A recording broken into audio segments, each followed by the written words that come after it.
کیسے ہیں آپ؟ وعلیکم السلام۔ جیسے میں پہلے بھی عرض کر رہا تھا کہ آداب معاشرت کے بارے میں ہمارے پروگرام ہوتے رہے ہیں جی، آج غالباً 5واں پروگرام ہے اس کا۔ تو ذرا مختصراً جو پہلے ہمارے ٹاپک جا چکے ہیں ان کے بارے میں فرما دیجیے، اور آج کا ٹاپک۔ نحمدہ ونصلی ونسلم علی رسولہ الکریم، اما بعد۔ آداب معاشرت کے حوالے سے 4 سبق ہو چکے ہیں، آج 5واں سبق ہے۔ آج 5واں سبق آداب کلام کے بارے میں ہے۔ اس سے پہلے آداب سلام، آداب مصافحہ اور آداب معانقہ اور آداب مزاح و دل لگی، اس پر گفتگو ہو چکی تھی۔ آج انشاءاللہ ہم آداب کلام پر گفتگو کریں گے۔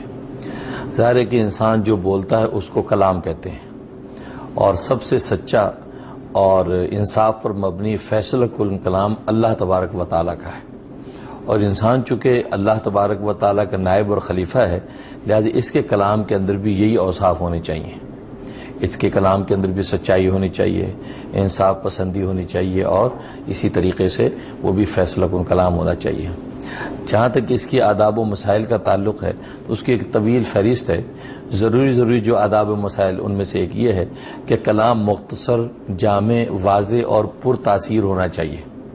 جب بات کرے تو انتہائی خیر خواہی اور خلوص نیت کے ساتھ بات کرے، اور یہ سوچ کر بات کرے کہ ایک ایک لفظ کا کل روز قیامت میں مجھے حساب دینا ہے۔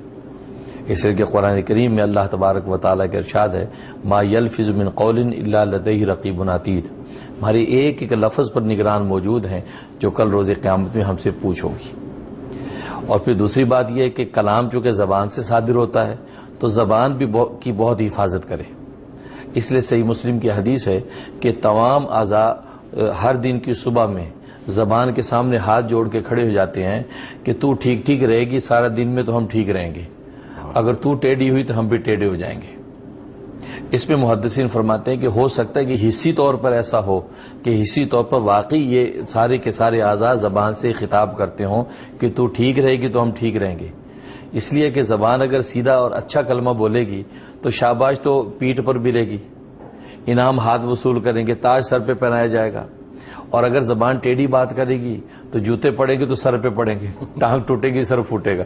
اس لیے سارے اعضاء کہتے ہیں کہ زبان کو نکال کے تو کوئی شاباش نہیں دیتا، سر پہ ہاتھ پھیرتے ہیں۔ اس لیے کہتے ہیں تو ٹھیک رہے گی تو ہم ٹھیک رہیں گے۔ یہی وجہ ہے کہ لکھا ہے کہ اللہ تبارک و تعالیٰ نے کان 2 دیے سننے کے لیے، آنکھیں 2 دیے دیکھنے کے لیے، سونگنے کے لیے 2 سوراخ عطا کیے، لیکن زبان 1 دی ہے، اور وہ بھی دانتوں کے شکنجے میں بند کی ہے، پھر ہونٹوں کا پردہ ڈال دیا۔ مقصد کیا ہے کہ اس کو بہت ہی ضرورت کے مفید کلام میں استعمال کریں، بیجا اس کو استعمال نہ کریں۔ یہی وجہ ہے کہ ایک روایت میں آتا ہے، چنانچہ امام غزالی رحمہ اللہ تعالی نے روایت نقل کی ہے کہ 1 ساعت کی خاموشی 60 سال کی عبادت کے برابر ہے۔ واہ! یعنی سکوت کی اتنی قیمت ہے۔ اس لیے ایک حدیث میں فرمایا کہ من سکت نجا، جو خاموش رہا وہ نجات پا جاتا ہے۔ اور ایک ادب یہ لکھا ہے کہ جب گفتگو کریں سامنے والے سے تو اس کے منہ کے قریب اتنا نہ منہ لے جائیں کہ آپ کی سانس کی آمد و رفت بھی اس کو محسوس ہو، یہاں تک کہ آپ کی گفتگو کرتے ہوئے تھوک کے چھینٹے تک اس کے منہ پہ پڑیں، اتنا قریب ہو کر گفتگو نہ کریں۔ کم از کم جو 2-3 قدم کا فاصلہ رکھ کے گفتگو کریں۔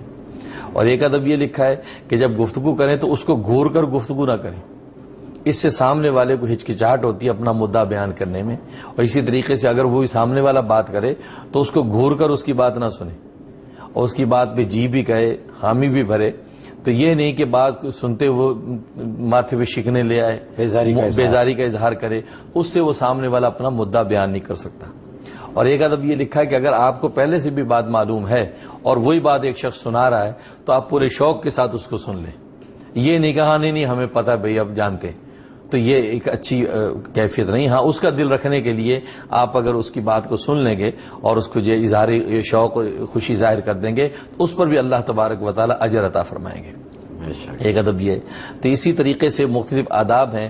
اور ایک ادب یہ لکھا ہے کہ راہ چلتے اگر کوئی مل گیا تو اس سے ایسا کوئی لمبا قصہ شروع نہ کر دے کہ جدائی کے وقت تک پورا نہ ہو، ہوتا ہے ایسا، اور پھر اگر پورا نہیں ہوا جدا ہو گئے تو تجسس رہ جاتا ہے، یار آگے بات کیا تھی، پھر وہ کہتا ہے اچھا پھر ملیں گے اگلی بات پھر سنائیں گے، تو تجسس رہ جاتا ہے، یا فضول وقت ضائع ہوتا ہے، اذیت ہوتی ہے، کئی دفعہ محسوس کرتے ہیں کہ یار یہ کس کے پلے پڑ گئی، بات نہیں ختم ہو رہی، ختم ہی نہیں ہو رہی اور جانے کا وقت ہو گیا۔ مختصر بات، مختصر، جامع اور پرتاثیر بات کرے، اور ضرورت کے تحت غیر ضروری جو ہے، غیر ضروری باتیں، ایسے فضول باتیں کرنی اور جس کا کوئی مقصد نہ کوئی سر پیر ہو، اس سے بھی منع فرمایا گیا۔ بالکل بالکل، اس لیے کہا کہ جب کلام کرے تو وہ اس کے اندر جھوٹ، غیبت، چغلی، شیخی، بڑائی، فضول گوئی، اسی طرح کسی کی دل آزاری، یہ کوئی چیز اس کلام کے اندر نہیں ہونی چاہیے، یعنی لایانی جسے کہتے ہیں، لایانی کلام نہ ہو، تکلیف دہ ہوگا، کیونکہ بعض کلام جو گناہ بھی ہو جاتے ہیں، ایسی بات کر دی کہ جو واقعتاً قرآن سنت سے ہٹ کر اگلے کی دل آزاری، تکلیف کا باعث بن گئے، اور وہ بھی گناہ ہے، تو اس سے بھی اجتناب کرنا چاہیے۔ تو یہ اس طریقے سے انسان کرے گا تو آپس میں الفت و محبت پیدا ہوتی ہے۔ ماشاءاللہ۔